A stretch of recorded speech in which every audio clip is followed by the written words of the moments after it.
අද මම ඔයාලත් එක්ක අන්නාසි පුඩින් එකක් හදන්න සූදානම් වෙලා ඉන්නේ. අපි බලමු අවශ්‍ය කරන ඉන්ග්‍රීඩියන්ට්ස් ටික. අන්නාසි අවශ්‍ය වෙනවා. කුඩා කැබලි වලට කපාගත් අන්නාසි. ඔයාලා දන්නවා අන්නාසි ගෙඩිය මැද මෙන්න මේ වගේ ඝන කොටසක් තියෙනවා. මේ ඝන කොටස ඉවත් කරලා කුඩා කැබලි වලට අන්නාසි කපා ගන්නවා. මම ඔයාලට පෙන්නන්නම් අතට අරගෙන. මෙන්න මේ වගේ කුඩා කැබලි වලට අපි අන්නාසි කපා ගන්න ඕන. ඊළඟට සීනි අවශ්‍ය වෙනවා. ජෙලටින් අවශ්‍ය වෙනවා. මම පුංචි සාදික්ක කෑල්ලක් සූදානම් කරගත්තා. ඒ වගේම එලකිරි. වඩ මේ එලකිරි වලට කන්ඩෙන්ස් මිල්ක් පාවිච්චි කරන්නත් පුළුවන්. එලකිරි පාවිච්චි කරනවා නම් ඔයාලට සීනි ටිකක් වැඩිපුර අවශ්‍ය වෙනවා. කන්ඩෙන්ස් මිල්ක් පාවිච්චි කරනවා නම් සීනි අවශ්‍ය වෙන්නේ ඇත්තටම මේ සැන්ඩි දෙකක් තුනක් වගේ ප්‍රමාණයක්. ඒක ඔයාගේ කැමැත්ත අනුව හදා ගන්න පුළුවන්. ඊළඟට අපිට වැනිලා අවශ්‍ය වෙනවා. මේ ඉන්ග්‍රීඩියන්ට්ස් වලින් අපි අන්නාසි පුඩින් එකක් හදා ගන්න ආකාරය බලමු. මුලින්ම මම අන්නාසි ටික මේ වගේ අට්ටියකට දාලා අන්නාසි ටික තඹ ගන්න ඕන.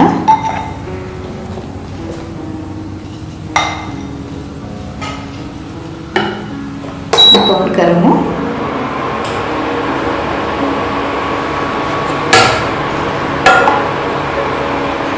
ඊළඟට මේ අන්නාසි වලට අපි ගන්න සීනි වලින් සීනි මේ සැහැඳි තුනක් එකතු කරගන්නවා. එතකොට අන්නාසි ටික තැම්බෙනවා. අපි ලිපේ විතර පොඩ්ඩක් අඩු කරගන්න ඕන.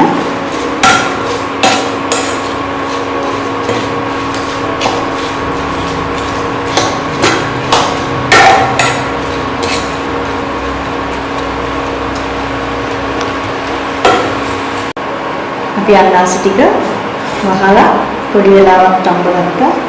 මට වට පෙන්නන්න ඕන අන්නාසි වල සීනිත් එක්ක මිශ්‍ර වෙලා මේ ආකාරයට අන්නාසි වල ජූස් එක එළියට එනවා. තාම මේ අන්නාසි තැඹිලා මදි. අන්නාසි ටික තැඹුණාම ඊට වඩා පණ නැති ගතියක් වගේ එනවා අන්නාසි කෑලි වල. මම පෙන්නන්නම් පදම. අපි පොඩි වෙලාවක් අන්නාසි තඹනවා.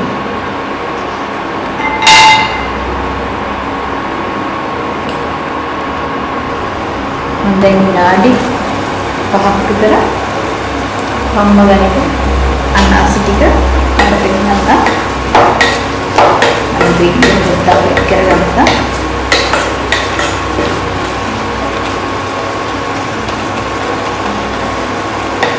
මම පෙන්නන්නේ මෙන්න මේ ප්‍රමාණයට අන්නාසි කෑලි තැම්බෙන්නේ.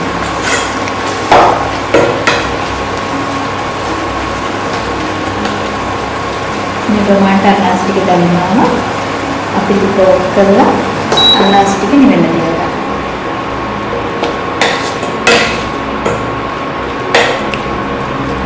බලමු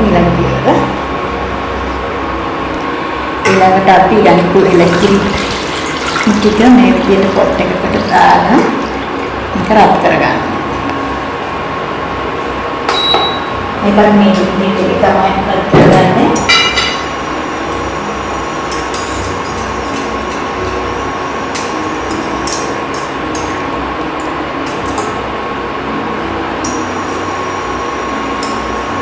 ලකේ තියලා තේගෙන යනකොට අපි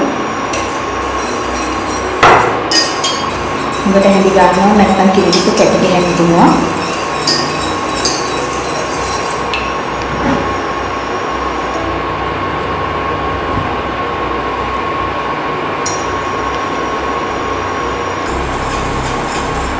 දැන් අපි කිරිටික යන්තමට රත් කරලා ඊළඟට මම මේ කිරිටිකෙන් ටික අපි ගන්නපු ජෙලටින් වලට දානවා.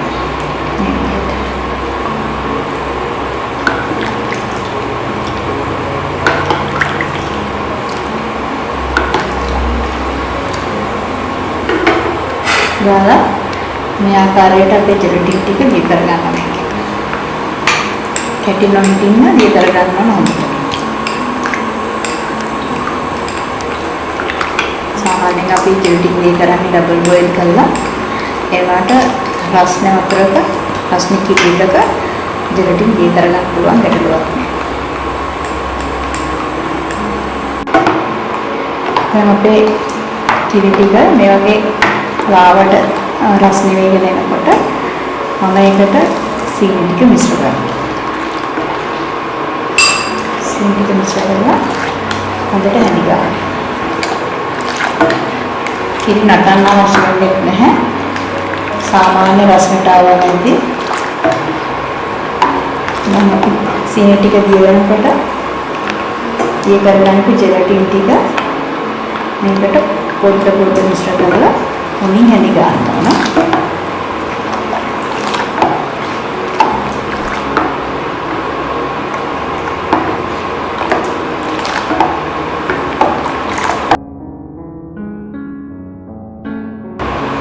මම 4 වතාවකට ජෙලටින් ටික කිරි වලට මිශ්‍ර කරා.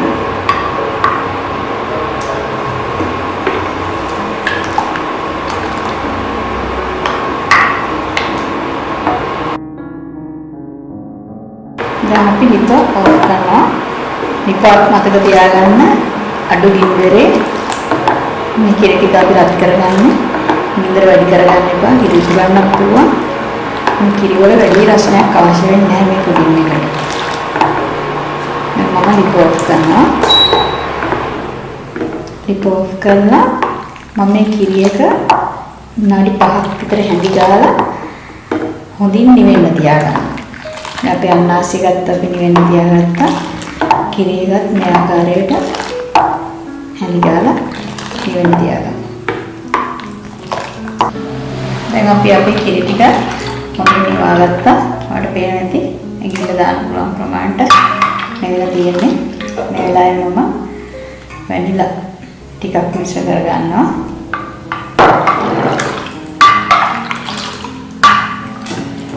දැන් අපි කාපවල පන්නාසි වලින් ටිකක් මේකට මිශ්‍ර කර ගන්නවා.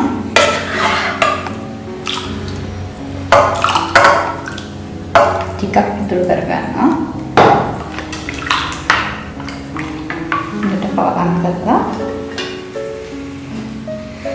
මේ වගේ පුංචි ක්‍රේඩල් එකක් අරගෙන අපේ සාදික්කා කෑල්ල මේ විදිහට වෙට් කරනවා.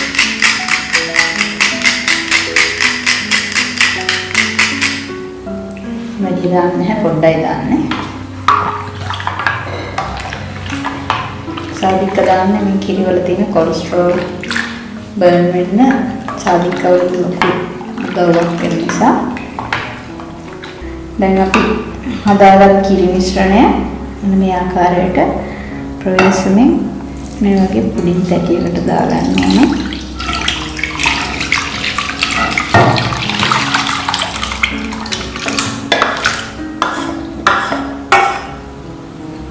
මේ ආකාරයට පිළි ටික දාගෙන අපි ඉතුරු කරගත්තා තවන්නාසි ටික ඒක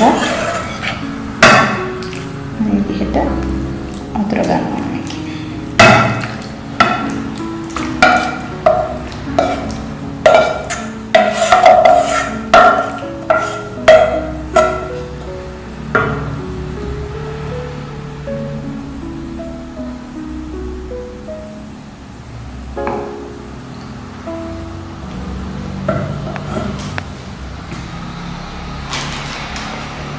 දැන් මෙන්න මේ වගේ රැපින් පේපර් එකක් අරගෙන මේ පුඩින් තැටිය රැප් කරලා ඔයා මේක රාත්‍රියක් සීතකරණේ දාලා තියලා පස්සෙන්ද තමයි ආහාරයට ගන්න ඕන. මොකද මේක මිදෙන්න ඕන හොඳට.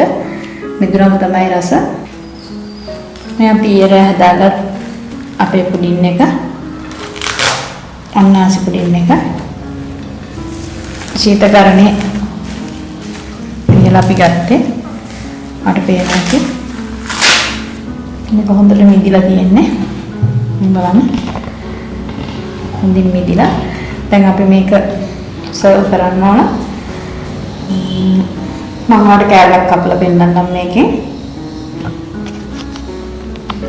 ඔයාලට පේනවා ඇති මම දැන් අපේ අන්නාසි පුඩින් එක කැපුවා. මේ අතරින් අන්නාසි කෑලි ලස්සනට මතුවලා පේනවා.